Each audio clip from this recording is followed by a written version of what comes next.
Hey Jala, 60 seconds to make Ayurvedic diagnosis. Okay, tell me about the patient. 40-year-old male patient come to your clinic with complaint of Saraktamala Pravrutti. Sarethmal Pravdi. Yes. Present in Adogamlapit, Raktatissa, Raktajar, Satodar, Sanipata Jor, and Baupit Kamla.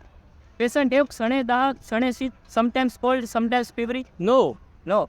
Patient have Krishna Daha or Amla Udgar like symptoms. No. No. So Adogamlapit and Sanipata Jor is out. Darshan Pariksha reveals Haridra, Tvaka, Nakha or Netra. No. No. So Baupit Kamla is also out.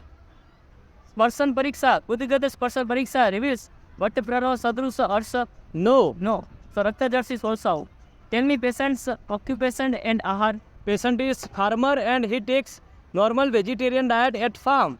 Farm. Yes. Patient said that sometimes Raja thrown a caster-like substance mixes with food while taking the food. Yes, he said. Said.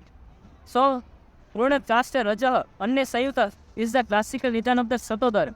Patient have Adonabia Abivartaman with enlargement of abdomen below the umbilical region. Yes. Yes, it's Satodar. Yes.